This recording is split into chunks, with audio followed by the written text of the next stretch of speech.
Hello दोस्तों, हमारे YouTube channel पर आप लोग का स्वागत है। तो चलिए आज लेकर आ चुके हैं इंटर क्लास का इतिहास से जो शॉर्ट क्वेश्चन है। तो चलिए 15 क्वेश्चन है। इस 15 क्वेश्चन में से आप लोग का लड़ना ही लड़ना है। तो यह VVI क्वेश्चन है, तो इसे स्किप मत करिएगा और वीडियो को लास्ट तक ज़रूर देखिएगा। अगर वीडियो स्किप कर देंगे तो समझ में नहीं आएगा और बाद में कमेंट में करेंगे कि वीडियो समझ में नहीं आ रहा है तो आप कैसे बना रहे हैं। तो ऐसा मत करिएगा। और वीडियो अच्छा लगे तो प्लीज़ चैनल को सब्सक्राइब और बेल आइकन ज़रूर चालू कर लीजिएगा और कमेंट में बताइएगा कि आप लोग का वीडियो कैसे लगा। तो चलिए हम लोग वीडियो शुरू करते हैं। स्क्रीन पे आ गया। क्या कहलाता है कि हड़प्पा सभ्यता के पतन के दो कारण बताइए। देखिए हड़प्पा सभ्यता का दो प्रमुख कारण है। सबसे ज्यादा जो माना जाता है तो ये बाढ़ के कारण बनाया जाता है, क्योंकि हड़प्पा जो है हड़प्पा सभ्यता जो है सभी बड़े नगर नदियों के किनारे अवस्थित थे और बाढ़ के कारण इनका पतन हुआ था। क्योंकि अधिकतर जो बड़े बड़े नगर थे हड़प्पा सभ्यता के वो किसके यानी नदी के किनारे थे। तो इससे अनुमान लगाया जाता है कि वो बाढ़ के कारण जो है क्या हो गया, यानी पतन हो गया उसका। फिर दूसरा पॉइंट इसमें क्या बताया है कि बाहरी आक्रमण के कारण हड़प्पा सभ्यता का जो है क्या हो गया था, यानी पतन हो गया था। हड़प्पा सभ्यता के पतन का मुख्य कारण आर्यों का आक्रमण बताया जा रहा है। ठीक है कि आर्यों ने लोहा और घोड़ा के बल पर हड़प्पा सभ्यता के नगरों को ध्वस्त कर नाश कर दिया था। तो हड़प्पा सभ्यता के पतन के दो प्रमुख कारण आपको बताया। पहला आपका बाढ़ का कारण, दूसरा आपका बाहरी आक्रमण।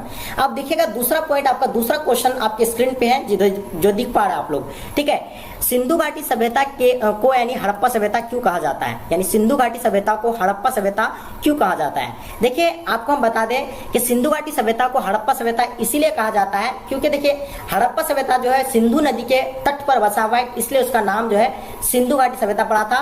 और बहुत सारे विद्वान बताएं कि सिंधु घाटी सभ्यता को हड़प्पा सभ्यता इसलिए कहा जाता है क्योंकि हड़प्पा नामक स्थान पर ही सर्वप्रथम 1922 ईस्वी में राखलदास बनर्जी ने उत्खनन करवाया था और नगर सभ्यता को प्रकाश में लाया था। उसके बाद ही अन्य स्थानों को पुरातात्विक खुदाई की गई थी और सिंधु घाटी सभ्यता का सबसे महत्वपूर्ण नगर होने तथा हड़प्पा में ही इस सभ्यता का उत्खनन हुआ था, इस चलते इसे हड़प्पा सभ्यता भी कहा जाता है। तो आपको हम बताएं कि सिंधु घाटी सभ्यता इसलिए कहा जाता है, सिंधु घाटी सभ्यता को हड़प्पा सभ्यता इसलिए कहा जाता है क्योंकि देखिए सिंधु घाटी सभ्यता के सबसे महत्वपूर्ण नगर होने तथा हड़प्पा में ही इस सभ्यता का उत्खनन हुआ था, इसलिए इसको हड़प्पा सभ्यता कहा जाता है। अगर आपसे पूछा जाए कि हड़प्पा सभ्यता को सिंधु घाटी सभ्यता क्यों कहा जाता है तो आपको पता होना चाहिए कि सिंधु घाटी नदी के किनारे जो है बसे होने की वजह से उसे सिंधु घाटी सभ्यता कहा जाता है। राइट, यानी एक क्वेश्चन से आपका दो क्वेश्चन जो है सॉल्व हो जाता है। ठीक है, चलिए बात करते हैं क्वेश्चन नंबर 3 नंबर क्वेश्चन आपके स्क्रीन पे जो है, गोपुरम से आप क्या समझते हैं। सीधी सीधी बात है कि गोपुरम से आप क्या समझते हैं। तो देखिए गोपुरम जो है कहा, मंदिर के प्रवेश द्वार को गोपुरम कहा जाता है। देखिएगा गोपुरम मंदिर के प्रवेश द्वार को कहा जाता है। विजयनगर शासकों ने मंदिरों को गोपुरम का निर्माण कराया। ये अधिक विशाल एवं ऊंचे होते थे। ये संभवतः सम्राट की ताकत की याद दिलाते थे जो ऊंची मीनार बनाने में सक्षम होते। यानी अगर जो सबसे ज्यादा अगर ये गोपुरम सबसे ऊंचा करते थे तो वो सबसे ज्यादा यानी शक्तिशाली जो है शासक कहलाते थे, इसीलिए जो है इसका यानी गोपुरम इसको कहा जाता है। और मंदिर के प्रवेशद्वार को ही गोपुरम कहा जाता था। जिसका सबसे बड़ा यानी ऊंचा होता था तो समझ जाओ कि वो राजा जो है सबसे ज्यादा यानी शक्तिशाली थे। ठीक है, सबसे ज्यादा पावरफुल थे, इसका यही है। ठीक है, तो तीसरा नंबर आपका क्वेश्चन सॉल्व हो गया। अब बात करते हैं चौथा नंबर क्वेश्चन जो आपके स्क्रीन पे है, क्या कहलाता है कि गांधी इरावन समझौता का परिचय दें। देखिए गांधी इरावन समझौता जो हुआ था ये 1930 में गांधी जी द्वारा सविनय आंदोलन के यानी आरंभ के कारण क्रांतिकारी आंदोलन में वृद्धि प्रथम गोल में सम्मेलन की विफलता ने सरकार को गांधी से वार्ता करने को बाध्य कर दिया था और वायसराय ने इराविन ने उसे समझौता के लिए वार्ता आरंभ किया था, जो 5 मार्च 1931 को गांधी इराविन पैक्ट हुआ था। यानी जब गोलमेज सम्मेलन में जब नहीं ले रहा था भाग, तो उस टाइम में जब 1931 में यानी 5 मार्च 1931 को गांधी इराविन क्या का यानी इराविन पैक्ट हुआ था। इसके अनुसार सरकार ने राजनीतिक बंदियों को मुक्त कराने, असहयोग आंदोलन के दौरान जब्त की गई संपत्ति को लौटाने, यानी दामनात्मक कार्रवाई बंद करने तथा मुकदमा वापस लेने के शर्त मान ली और भारतीय को यानी नमक बनाने का यानी बहिष्कार की नीति त्यागने और द्वितीय गोलमेज सम्मेलन में भाग लेने की सहमति प्रदान की थी। देखिए ये 1931 में जो है आपका जो है ये सम्मेलन हुआ था यानी गांधी इराविन समझौता।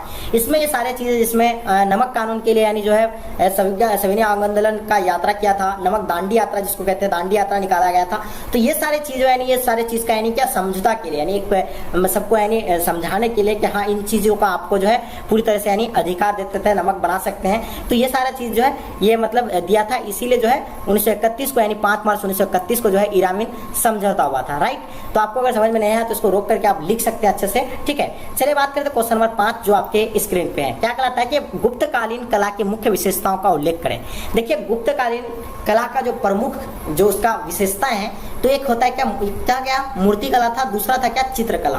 तो हम अगर मूर्ति कला की अगर बात करें तो गुप्तकालीन में मूर्तियां यानी बौद्ध धर्म से संबंधित यानी वस्तुओं और पुराणों में दी गई घटनाओं को दर्शाता है। मथुरा और सारनाथ में पत्थरों और कोष की बुद्ध तथा बौद्ध स्तंभों की मूर्तियां बहुत संख्या में पाई गई है। इस काल की सबसे प्रसिद्ध मूर्तियां वह है जिसमें बुद्ध बैठे मुर्दा अपना प्रथम प्रवचन दे रहे हैं, और इस मूर्ति को भारत में सबसे दुर्लभ मूर्ति माना जाता है। तो देखिए मूर्ति कला के बारे में आपको समझ में आ गया कि गुप्तकालीन मूर्तियों बौद्ध धर्म से संबंधित वस्तुओं और पुराणों में दी गई घटनाओं की को यानी दर्शाता है मूर्ति कला में के अनुसार, ठीक है। अब देखिएगा चित्रकला, एक चित्रकला भी था, ठीक है। दो बहुत प्रमुख था वहाँ का विशेषताएं।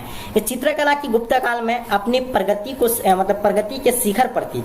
तो इस काल का व्यवहार राजमहलों और हिंदू तथा बौद्ध मंदिरों को सजाने के लिए किया जाता था। इस कला के सबसे सुंदर उदाहरण अजंता की बुद्ध गुफाएं, श्रीलंका में यानी सागिरिया और मध्य प्रदेश की बाघ की गुफाएं इस चित्रकला का यानी सबसे प्रमुख क्या है उदाहरण है, ठीक है। चलिए तो ये था आपका यानी किसका विशेषता बताया था आपको यानी गुप्तकालीन की कला की मुख्य विशेषता। तो ये आपको समझ में आ गया होगा, अगर नहीं आया तो इसको आप अच्छे से नोट कर सकते हैं, राइट।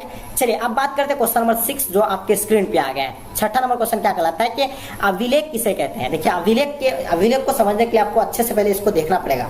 देखिए अभिलेख जो होता है पत्थर धातु आदि की सतहों पर जो उत्कीर्ण किए गए पाठन सामग्री को यानी कहते हैं। इसका प्रयोग प्राचीन काल से ही हो रहा था। यह मुख्य रूप से शासकों का राजादेश होता था। सबसे प्राचीन अभिलेख अशोक के परिस्तर अभिलेख है जो सोना चांदी पित्तल तांबा लोहा आदि पर लिखी अभिलेख पाए गए थे। अभिलेख किसी भी कलाखंड के जानकारी प्राप्त करने का प्राथमिक यानी स्रोत माना जाता है। देखिए अभिलेख जो है देखिए पत्थर या धातु या किसी चीज में यानी गुफा वगैरह में, एक होता है गुफा में भी होता है पत्थर वगैरह में जो लिख करके रखता था तो उसको ही यानी क्या कहा जाता है यानी अभिलेख कहा जाता है। चाहे आपका तांबा में लिखा हो, सोना में लिखा हो, चांदी में लिखा हो, लोहा में लिखा हो, तो ये जो होता है अभिलेख जो होता है इन चीजों पर यानी लिखे होता है और सबसे प्रमुख माना गया है यानी अभिलेख से ही पता चला है, ठीक है, कि मतलब कौन सबका कालखंड के बारे में सबसे ज्यादा प्रमुख स्रोत जो माना जाता है वह अभिलेख को ही माना जाता है, राइट। चलिए बात करते हैं क्वेश्चन नंबर 7 जो आपके स्क्रीन पे है। अब बात करते हैं क्वेश्चन नंबर 7, बहुत ही वीवीआई क्वेश्चन है ये, ठीक है। अच्छे से देख लीजिएगा, ये सारे क्वेश्चन बहुत ही मोस्ट वीवीआई क्वेश्चन है, ठीक है। पुरातत्व से आप क्या समझते हैं। देखिए पुरातत्व से आप क्या समझते हैं, ये क्वेश्चन बहुत ही इंपॉर्टेंट है। पुरातात्विक ऐतिहासिक स्रोत होता है जो उत्खनन से प्राप्त सभी सामग्रियों को यानी पुरातत्व कहा जाता है। इसमें मूर्तियां, शिलालेख, अस्तित्व अवशेष, मिट्टी के बर्तन, सिक्के, पाषाण उपकरण आदि आते हैं। ये सभी चीजें जिस कालखंड की होती है उस कालखंड की प्राथमिक ऐतिहासिक स्रोत मानी जाती है। देखिए पुरातत्व वह विज्ञान है जो जिसके माध्यम से जिसके मध्य यानी गर्भों से यानी छिपी हुई सामग्री को यानी खोदा जाता है, ठीक है, उसका काल यानी निर्धारित किया जाता है, उसी को हम लोग क्या पुरातत्व कहते हैं। जैसे आप बताया पुरातत्व एक ऐतिहासिक स्रोत है जो उत्खनन से प्राप्त सभी सामग्रियों को यानी पुरातत्व कहा जाता है। जो भी पृथ्वी के गर्भ में जितने सारे वस्तुएं छिपी रहती है उसको खोद करके निकालने को ही क्या कहा जाता है, उसके निकाला जाता है जो सारा अवशेष को, तो उसको ही यानी क्या पुरातत्व कहा जाता है। उसके अंदर जितने सारे अवशेष यानी निकलते हैं, ठीक है। तो ये आपका यानी पुरातत्व था और आई होप आपको समझ में आ गया होगा पुरातत्व के बारे में।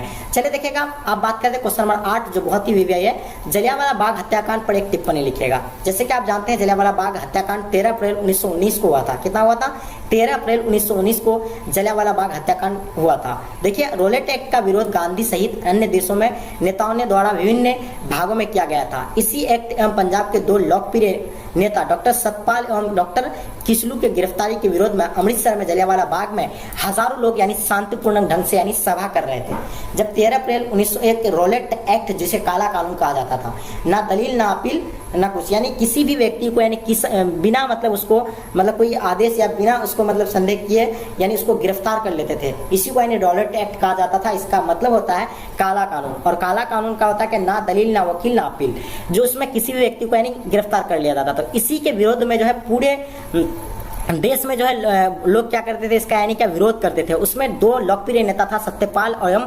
किचलू की गिरफ्तारी के विरोध में अमृतसर में एक जलियांवाला बाग में हजारों लोग यानी बैठे थे और शांतिपूर्ण ढंग से यानी क्या सभा कर रहे थे।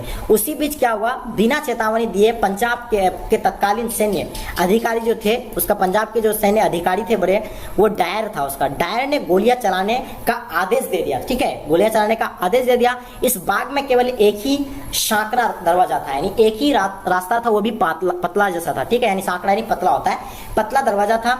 इससे जनता में क्या हुआ, अफरा तफरी मच गई। यानी जैसे घुसा, एक ही रास्ता है, उधर से ही मतलब क्या हो गया, बंदूक से लेकर के घुस गया और एकदम धर्रा एकदम गोली चलाते जा रहा है। ठीक है, तब वो जो जाते थे तो उस टाइम एक ही रास्ता था, उससे में क्या हो गया, अफरा तफरी मच गया। और जलियांवाला बाग में जो है एक कुआं है, एक आप लोग जब भी अगर जाइएगा, अगर कभी आप अगर घूमने का मौका मिले, ठीक है, अमृतसर में है जो पंजाब में पड़ता है, जो ये जो है अगर आप कभी जाइएगा तो देखिएगा वहाँ एक कुआं है। उस कुएं में जो है बहुत सारे लोग जो है गिर गए थे। जब अफरा तफरी हो गया माहौल तो कुछ मतलब कुएं में गिर गए, किसी को गोली लग गया, किसी को मतलब किसी के नीचे दब करके मर गए।